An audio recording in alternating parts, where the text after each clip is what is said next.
Welcome to the Unabridged podcast. I'm Ashley. And this is Jen. Join us for bookish episodes and check out our website, unabridgedpod.com, where you can find lots of new bookish content to grow your TBR. Sign up for our newsletter to find out more about online book discussions and upcoming events. Find us on Patreon for extra unabridged content. Join us on Instagram and Facebook at unabridgedpod, and message us there or see our website to get plugged into the Unabridged community. You want opinions about books? We've got them. Hi, and welcome to Unabridged. This is episode 244. Today we are discussing Sonya Lalli's A Holly Jolly Diwali. This is our December book club pick. Before we get started today, I just wanted to remind you that we are revamping our Patreon, and in that we are releasing at least one episode a month that is a bonus episode on there. And so subscribers get that. You get a private RSS feed, so you just put that in like how you normally listen to our episodes otherwise, and then you just get those bonus episodes that are for our Patreon supporters. We appreciate that so much. It's $5 a month to get that extra content, and it means a lot to us, and it really helps us cover our ongoing costs that help us keep going. To join us on Patreon, you can just go to patreon.com/unabridgedpod, or you can go to our website and there's a link there. Before we dive into our book today, let us talk a little bit about our bookish check-in. Jen, what's something you're reading? So I am almost done with Barbara Kingsolver's Demon Copperhead, and I love it so much. So I'm listening to this one thanks to Libro FM's ALC program, and I wasn't sure when I started how I would feel about listening to this one because it is quite long. It is definitely much longer than the audiobooks I typically pick up, but the voice is amazing at evoking this character. So this is based on Dickens's David Copperfield, which I should say I love Dickens, but I've never read that one. And I had like a vague idea of what happened. I mean, it's a man narrating his life basically, and I knew it was this coming of age story. So what Kingsolver does is she takes the source material and sets it in the Appalachians during sort of the onset of the opioid crisis. And Demon Copperhead, whose name is Damon, but because of the accent in the area, everybody calls him Demon, and because of some other things too. But anyway, he is born to a teenage addict who dies very early. When he was born, his father had already died, and so his mother was the only person in his life. And so when she dies, he is really without any sort of social network. There's no one there to take him in. And so he goes through a series of homes, which I will say, I should have said this at the beginning, trigger warnings all over the place for this one. So he goes through a bunch of homes with pretty horrible foster parents. A lot of them are really only engaging in the foster system to get the money. And the few that he has who provide better situations, there are different reasons that they just cannot continue to be foster parents for him.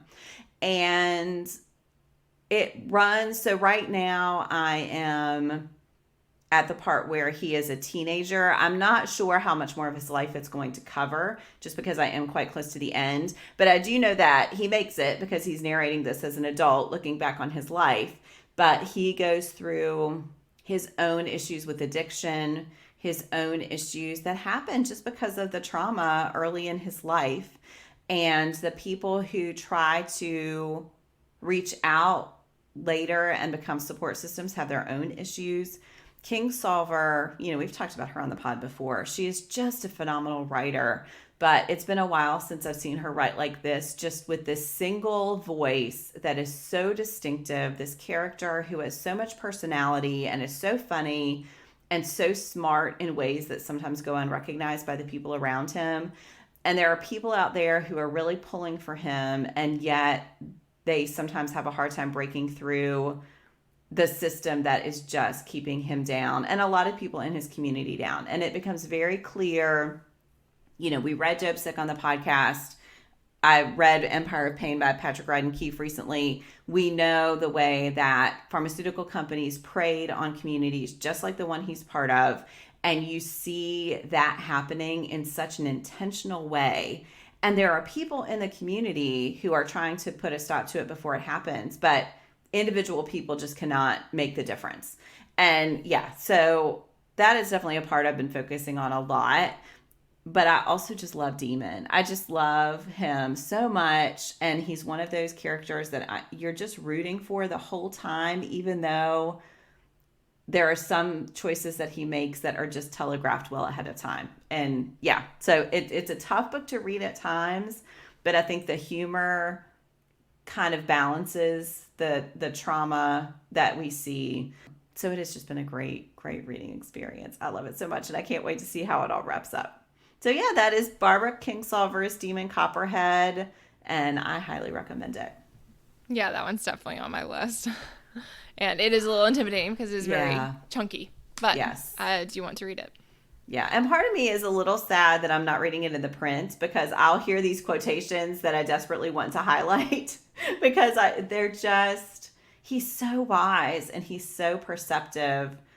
And even though he sometimes makes the wrong choice anyway, he just has this way of saying things that is so perfect. So yeah, I wouldn't be surprised if this is one that I reread in print at some point. Yeah. How about you, Ashley? What are you reading?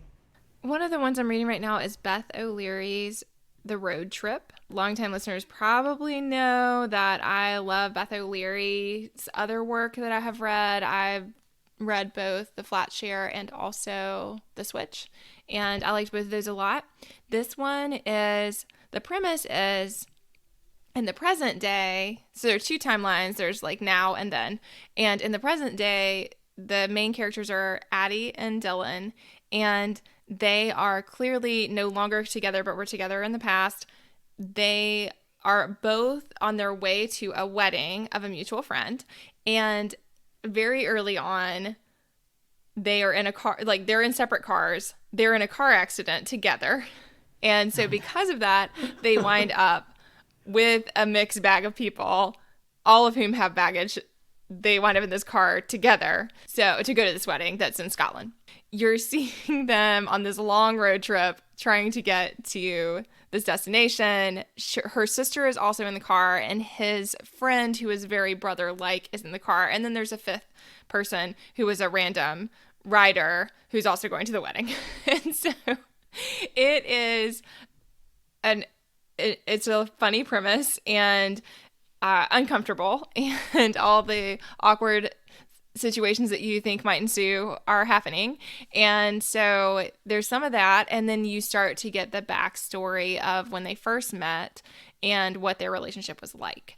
And so there's a lot of movement between those two timelines, and for the reader, you're discovering what happened, basically, that gets them to where they are. I'm really enjoying it so far. I am interested to see where it goes. And in general, I just think her writing is really solid. So again, that's Beth O'Leary's The Road Trip. Somehow I still have not read a book by Beth O'Leary, which I know is disgraceful for someone who likes romances. And yeah, but I just have not. I don't know why. Yeah, I'd say that her work is inviting. And lately I've been looking for things that, are pretty, I would say, low stakes. Mm-hmm. And so this is a good pick for that. But yeah. So today our main discussion focuses on Sonya Lalli's A Holly Jolly Diwali, and that is our December book club pick. And I want to give a quick synopsis, and then we'll dive into the book. When Nikki Randhawa suddenly finds herself without employment, her carefully laid plans to have a safe, stable career seem to stand at her feet. Encouraged by an unusual first date she reluctantly let her parents set up for her, Nikki decides to do something unexpected. She drops everything and travels to Mumbai to attend the wedding of a dear friend. She first gets to Mumbai during Diwali, and she's swept up in the beauty of the celebration and a very handsome band member who catches her attention. So that's the basic, what gets it started. I feel like my summary was a little confusing. Essentially, she goes on a date that her parents set up for her. The guy's name is Raj. That is significant, but because of that conversation, she winds up going on to this wedding. Everything unfurls from there. Jen, what was an overall impression for you? I liked this one. I thought that Lolly had a lot of issues that she was working out through the book. So I felt like there were these moments where you can see her wanting to acknowledge the complexity of situations, and yet it is this lighthearted romance. And so I appreciated that effort. I I sometimes felt those parts weren't incorporated into the overall narrative quite as well as I would have liked. I thought I liked Nikki's family relationships and the way she was trying to work through things with her parents and her sister. I liked, Sam, the guy who she meets while she's there for the wedding. There were a lot of things I liked about it. I didn't quite love this one as much as I hoped to. And I thought, well, I can talk about this later a little more, but I did like the consideration of what Diwali means to different people and the way different people interpret it in different ways as Nikki is trying to work out what it means to her and to her family. So yeah, overall, I thought there was a lot to like. I wouldn't say this was a 5-star for me. How about you? Yeah, similar feelings. I was really swept up in it at first. I loved the premise of the story, and I thought that her attempts to, there's a lot of times where she's like, she feels the need to be the good Indian daughter. And there's a lot of, she's trying to offset her sister who has always been so, American and so like independent and done what she wanted and rebelled and done all these things. And so Nikki feels all this pressure to contrast that, and her parents are so great. I mean, they're so great in so many ways, and so we see why she feels that pressure. But I just thought all that worked really well, and how because she worked so hard at that, she really had not had a lot of dating. She hadn't really gotten things. So suddenly she's 29 and her family's like, when are you going to settle down and get married? Which is not something she's against doing, but because she's worked so hard to play this perfect role, she never really got to develop that part of her life. And so I thought all that consideration was really great, and I loved that premise. I think the thing that I got stuck on is that, and I think sometimes as a reader things seem simple, and I know that in real life they're not simple in the way that they feel to the reader, but I was just like, her situation with Sam seemed very straightforward to me. Yes. And so that was the thing. Like, I think in a nutshell, the part I felt frustrated by was I was like, yes, he is amazing. Yes, things are going to work out fine. No, we are in, 2022. You cannot, like, it's not the end of the world if he lives on a different continent than you. So I think I felt a little bit like she was hamstrung by these things that I felt like were not barriers. Yeah, the manufactured conflicts. Yeah, so that was the part that I was like, let's just work things out. But again, I think that sometimes that is because, as we all know, like outside perspectives, everything seems a lot simpler than when you're the one in it. But that was the part that, like you said, manufactured conflict. I mean, I felt like some of that I needed it to be a bit more conflict, or to not be so adverse to what was clearly not going to be a fling. I mean, I think like that idea of her trying to hold on to, this is going to be a fling for the holiday. Why? I mean, yeah. I don't know. Yeah.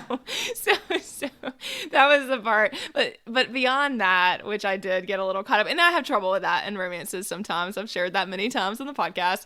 But beyond that, I loved, like you said, I loved the consideration of Diwali. I loved the consideration of her identity and trying to find her way through being, in a lot of ways, it's about being okay with who she is and not feeling like she's not enough, or that she's less than someone else because she hadn't been to Punjab before, because she couldn't speak Punjabi. I mean, so like some of those elements I thought were really well explored. I loved all that. So those things I really, really liked. But with Sam, I was like, yeah, he's great. Yeah.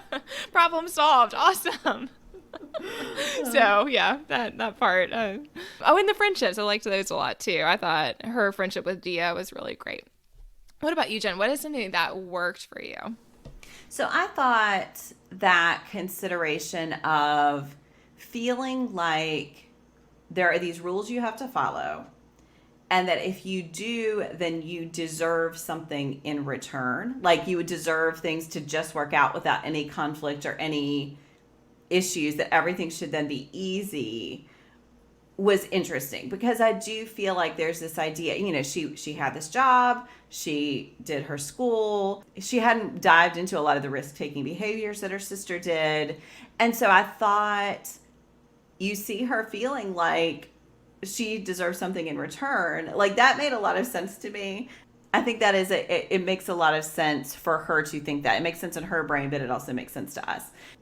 And I thought the complexities of her relationship with Jasmine, with her sister, as a result, was really authentic. Like, the fact that she couldn't see who her sister had become, it was almost like she was operating against this idea of who her sister had been in the past. And so she wasn't able to see who she had become in the present, and the decisions that her sister had also made to take control over her own life and to try to be happy and to make her family happy and to make people proud, because she was defining everything in this really narrow-minded way.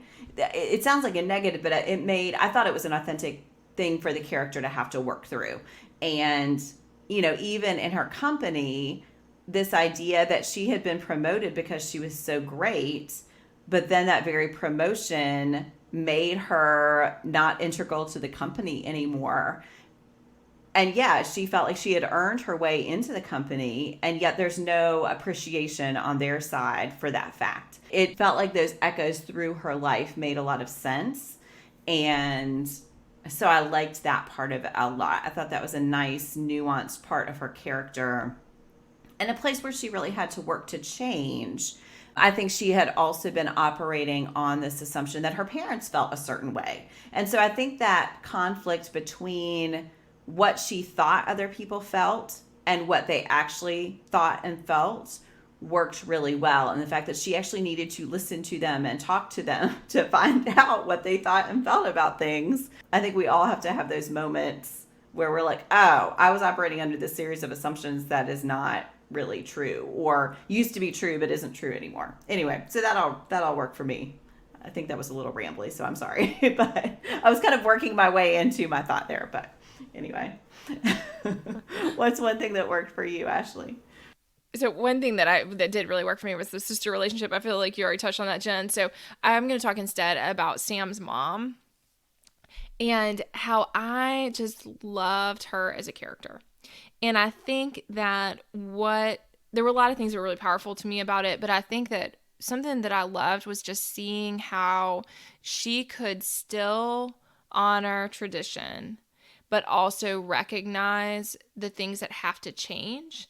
And so we see some colorism, we see some caste bias that happens in the story, and how Nikki has not really faced a lot of that. She's not completely unaware of it, but she hasn't had to face it in such a direct and ugly way. And so when she experiences that at the wedding and then encounters Sam's mom, Auntie Asha, she really counters that. And so I thought that was really sweet. And then I just loved that whole scene where she was really into Sam and how cute he was. And then she realizes that his mom is standing right by her. And that, I do think we find out that he was entranced by her somewhat. But it was just hilarious. Yeah. I think it echoes what you said, Jen, about how she thinks she knows what's going on, but things are different than how they seem. But I love that. And I think, in some ways, she was like too far the other way, like it was almost a caricature of an open-minded parent who's like, wanting to help them have a healthy physical relationship. But at the same time, I felt like Sonya Lalli was commenting on that there's not one type of parent, there's not one way to be Indian, there's not one, so I liked that because I felt like she explores that complexity of like, how do you raise kids who are obedient and thoughtful and focused on their career and focused on their academics, but also who have healthy relationships, and then you want them to go on and meet people, and what does that look like, and what does that look like in a world that is not, where the marriages aren't arranged? How do they meet people and find them and find these love matches? So I thought all of that was really interesting, and I felt like that character especially embodied some of that exploration in a way that I really liked. And I just thought she was really sweet. I mean, she's navigating hard things. I think we see with Samir and his dad that like there's this really complicated situation, and that he, again, kind of like Jasmine, that he did not do the thing that his father thought he should do, and because he didn't do it, there's an extreme amount of tension, and then the mom is caught in the middle of all that. And so I thought all that was really interesting. Yeah, I think those interactions were really fun, and it was nice that they were also anchored in some more serious things to consider. Yeah. Yeah. What quote would you like to share, Jen? All right, I have a couple. I'm going to choose one that I feel like we haven't really talked about yet. So this is from the end of the novel, and it seemed almost too good to be true, like one of my little fantasies, the way things were starting to work out. The way that what was best for both of us as individuals was the best case scenario for us as a couple, too. But wasn't that how it was supposed to be? Being in love wasn't just about how you felt about the other person. It was how you felt about yourself when you were with that person. It was knowing without a doubt that you were living each day as the best version of yourself. And I just really like that. I felt like that was quite a journey for her, that when she was, had this kind of, not really relationship with Raj, but the beginnings of relationship with Raj, it was very much focused on him and the way he met these check marks of things that she thought her parents wanted and that she wanted. But there was no consideration of how he made her feel or of how they would function together. And so I thought that was a really nice part of her relationship with Sam, that the way they were together and the way he made her feel became a part of it. So I really liked that quote and what it represented about the journey she'd taken as a character. Yeah. Yeah, that stood out to me too. Mm-hmm. How about you? What's a quotation you liked? Yeah, so I had a couple also. I think I'm going to go with, this is early on in the book. She says, "I was not myself. I was not Nikki, the good Indian girl who obeyed her parents, whose life revolved around her career, who never let herself get carried away. I didn't know where the hell she'd gone, but without her, I felt lost and free in equal measure." And I do think that that conflict in the book is a really good one, where she is trying to find her way of being a more authentic and full self, but recognizing that she can still be a good person, a good daughter, a good, an obedient child. I mean, all of those things. She can be all those things. I think we see over the progression of the novel that she comes to, and I think that's part of why she's so resistant to thinking of Sam as anything more than a fling, because she's caught up in this idea that she has to be one way or the other way, and that what she's trying to do when she goes and does this impulsive thing and takes this trip is be this other person. And I think over the course of the book, we start to see that she recognizes over time that it isn't actually that. Like, she can be herself and also open to a relationship that's centered on love. Like you were saying, Jen, that she can think about how a person makes her feel, that she can take all those things into consideration, and that isn't bad. There was just a lot of that, finding her way and figuring out what she had been clinging to as being this checklist of the right way to be didn't have to be so rigid, and that was okay. Yeah.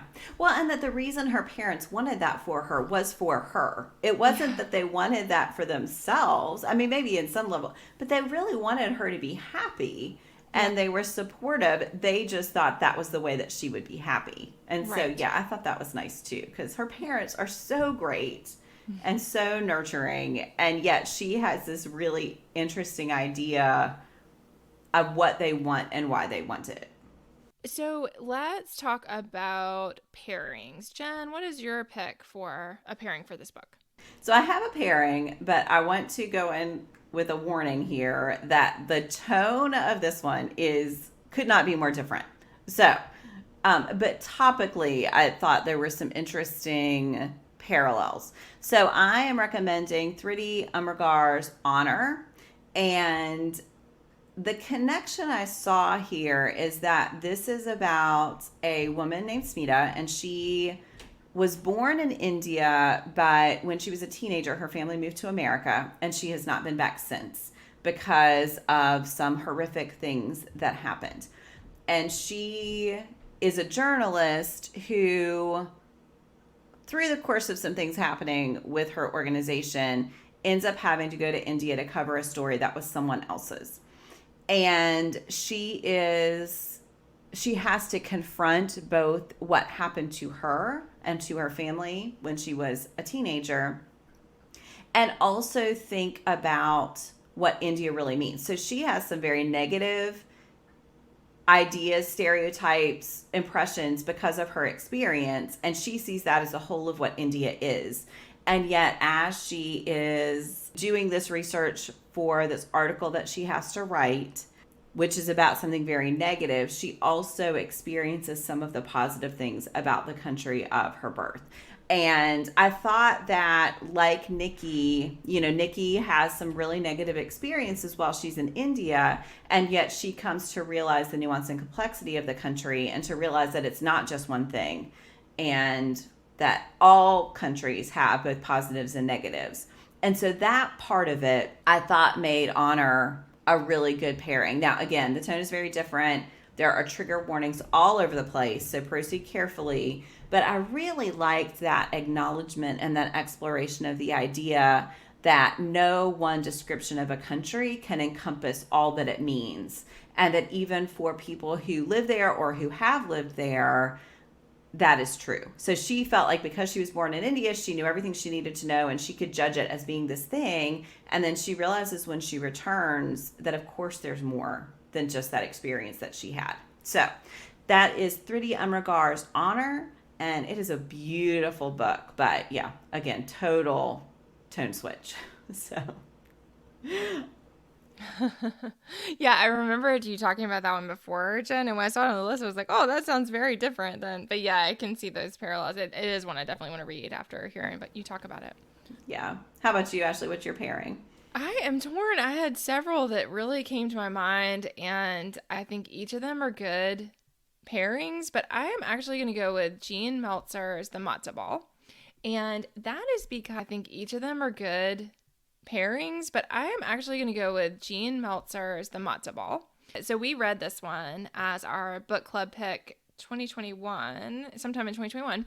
I just want to say that if you like books that center on holidays, I just feel like this one really has that going on. So the Matzah Ball takes place during Hanukkah, and I think that it, in a similar way to how Diwali is explored here from a character's perspective, you're getting that same, like, how the connection between holidays and real life and how those things intersect and the ways we celebrate and why we celebrate and what it means. So I feel like that is why that one came to my mind. It also came to my mind because similarly, it's somebody who is finding their way in a career, but also has, because of career stuff and life stuff, has not really found a romantic partner, even though she wants one. And so I think you see that similar situation too, of somebody who, on the one hand, is like really has a stable life as an adult, but then like is wanting a life partnership that she doesn't have. So I think you see that too. And then the other thing that really comes to my mind for this one is that there also is this idea of the right way to be, like a certain type of daughter for your parents and how far you'll go and in this one, I mean, the Matzah Ball I thought was brilliant. It's funny. It's really insightful, but Rachel, who is the main character, is like hiding this major part of her life and her career from her parents because she thinks they're going to be disappointed in her and that she's not going to be the right type of Jewish daughter that she thinks her parents want her to be. And because of that, she's going to pretty great lengths to cover up some pretty major parts of her life. And again, it's hilarious, but it's also insightful about that same idea of how we don't realize how much we internalize that there's like a certain way to be something and how that can really affect and shape us, and how a lot of times the way that our parents perceive us is actually not the way that we think that they perceive us. So I thought there were a lot of parallels there. Again, a lot of differences, but I think it is also a romance. It also centers on a holiday. It also is kind of has some of those same vibes as far as finding your way as an adult, navigating family relationships. You see a lot of that. So again, that is Gene Meltzer's The Matzah Ball. I love that one. That's such a great pairing. Like I said, I thought of a bunch of different ones. There's a lot of ways to go with this book, but I think that one's a good one. And people who are looking for winter reads, holiday reads, might be fun for that. All right. Well, we wanted to give our bookish hearts, and then we'll do our give me one. So, Jen, how many bookish hearts? I think 4 for me. Yeah, I really liked it. There were just some things I wanted a little more of. How about you? Yep, same. I'd go with 4 bookish hearts. There were a lot of things I really loved, but as I said in the beginning, I got a little frustrated with kind of the pacing of some of the stuff that I wanted things to either have, not that I wanted her to have lots of conflict in her life, but I was looking for there to be more conflict that felt genuine, or, kind of to move along to the next step kind of what was going on. So we wanted to end with our give me one, and our topic today is a favorite winter tradition. What's one for you, Jen? So I may have talked about this before, but I will just say snow cream was the first thing that popped into my head. And this is something I have fond memories of making when I was a kid. And I have a lot of fun with my kids making this now. So anytime there's a big snow, we put out a bowl to catch the snow. And then you just add some vanilla and some sugar and some milk, technically it's supposed to be like condensed milk, but my kids don't actually like condensed milk. So we just pour some 1% in there. And yeah, it's just this nice little treat that it's almost about the making of it more than it is the eating it. So yeah, that's fun. How about you? What's a favorite winter tradition? Friends know that we have way too many Legos. Our family's big into Legos. And so we have quite a collection of the winter, holiday, Christmas Lego sets. And so one thing I really love is that we do the Advent Legos. So we have a couple of sets. The girls have one, and then we have a couple that we do together that you do one a day. And I really love that. I think it's a fun winter tradition, and it's nice to build something small together every day. And we just do it at dinner time the month of December, and I really love that. It's a lot of fun. Well, thank you all so much for listening today. We would love to hear your thoughts about A Holly Jolly Diwali, or about winter traditions, or if you have pairings for A Holly Jolly Diwali. Any of that we'd be happy to hear. You can always find us on social media at unabridgedpod, or you can email us at unabridgedpod@gmail.com. And as we mentioned in the beginning, we have Patreon episodes coming out every month. So if you're looking for a little bit more unabridged content, we appreciate your support there. You can just go to patreon.com/unabridgedpod. Thanks so much for listening. Do you have comments or opinions about what you heard today? We'd love to hear them. You can find us on Instagram, Facebook, and Twitter at unabridgedpod, or on the web at unabridgedpod.com for ways to support us. To get more involved, you can sign up for our newsletter, join a buddy read, or become an ambassador. Thanks for listening to Unabridged.